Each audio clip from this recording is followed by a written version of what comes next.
湾新网的朋友好，这里是丽对谈，我是 Lily。本次节目我们又邀请到我们的老朋友蔡俊章博士。今天的话，蔡老师他会跟我们讲一下他这个台湾虾王是如何成长起来的，以及他与李古模及星云法师结缘的故事。好的，蔡老师，美丽的主持人丽丽啊。那我想啊，画虾子啊，是媒体朋友都称我为台湾虾王啊。那最早缘由，也就是大概25年前啊，大陆有一个李美的画家叫西村，他是湘潭人，跟齐白石啊同一个故乡，他呢就到台湾来探亲了。那因缘机会里面，我们见面，然后他知道说我是警务工作的啊，那么同时呢又在目前的画部分在山水画，那他也好心说啊，你们警察工作这么忙，怎么有时间？有时候大山大水画一半了啊，结果勤务来了，你就必须放下来，结果你这个银雾都染了一半，那你放掉，等一下再来接，说不定就有差异了。来，我叫你画这个虾蟹，他自称了说，我们湘潭的那个齐白石啊，我跟他看他画过，因为这西村老师呢，他也是民国3年出生的啊，所以蛮早那个年纪上也相符啊，所以呢，他就教我画虾蟹，当场教我画虾蟹。那虾蟹的时候，他在那边示范完了以后，他跟我讲说，其实齐白石在大陆呢有一本叫《画虾蟹》的范本。叫我如果有朋友台商到大陆去可以，尤其是北京的地方呢，可以买得到。后来我真的也是从那边来了。那虾蟹因为早期我们小时候经常在戏里面养铁鱼西虾啦。那以后呢，我的岳父在访寮，他一方面养鳗鱼，又养虾子。后来我在民国66年、67年调到东港水产实验所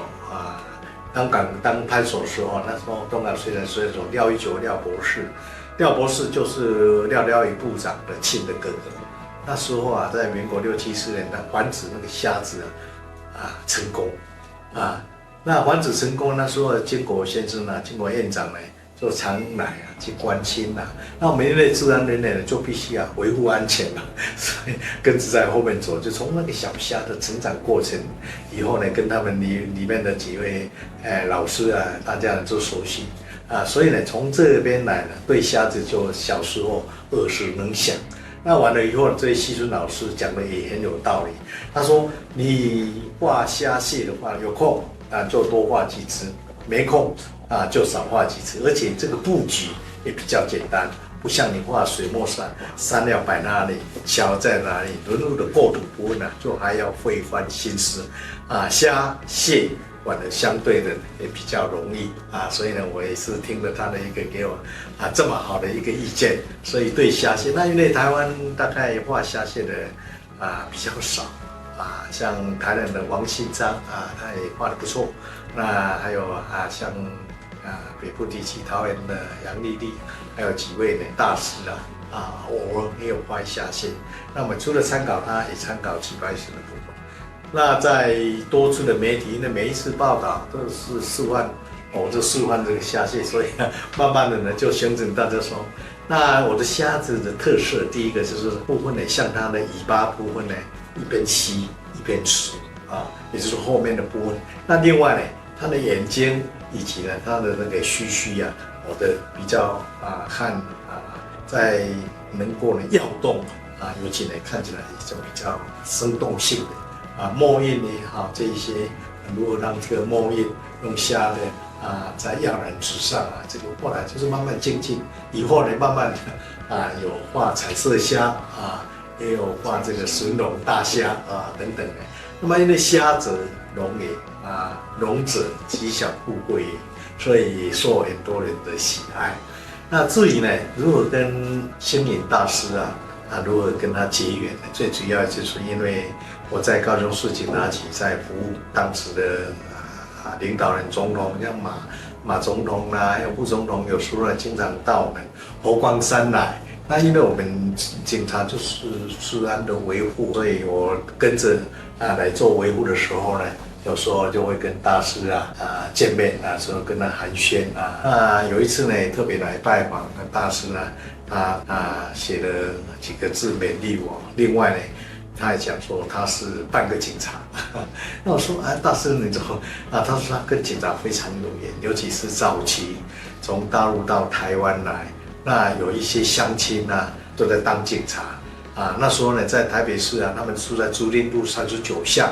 日本式的那种市社里边，所以他一到了放假，也不晓得到哪里去，就要来找这些。所以他本来看到警察就很亲，他就觉得很亲切。对呀，所以他就到加入就到这些警察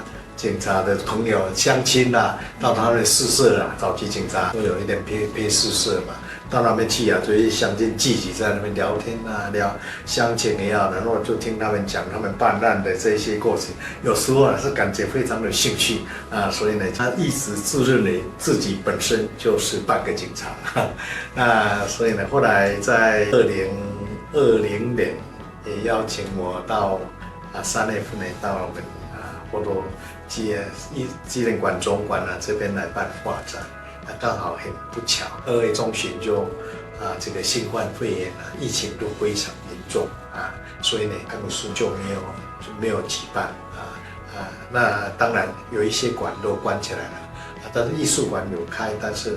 人事不像往前那么多所以呢，馆长特别说这一次来我带了很多这些画作，所以呢，他说这边的不管的艺术家这个起全力起刀员他说请他们来帮你拍一个你这个展览也好，你的书画历程也好这样子那在这之前呢，也是星云大师他有出版全集360几册。那前笔里面有一本《星云华语》第3册。那这3册那时候如愿法师在编撰的时候呢，因为以前认识嘛，所以呢他说是不是可以用你的画作来做星云华语的插图那一本星云华语后来给他算了一下，就是76幅画，所以也有这个论以后陆续呢大概。所以当时有其他的艺术家，他有过跟你类似的经历吗？就是被星云大师大概有的话就是少数几幅的，不像我这样整本都是用我的插画。所以你是唯一一个？应该是吧。我没有其他的画作没有其他这个，所以大家呢就是对于这个部分所以后来呢这个星云大师往生以后我也特别从北部跑下来给他连个香，给他吊唁对他对宗教界这一启蒙人生、教化人心的这些传承、这些影响特别的感念跟感佩，也非常到现在还是非常的怀念。那这里李古模李老师他是国宝级的大师在目前呢这个国内大概是他现今在国内的水墨画家里面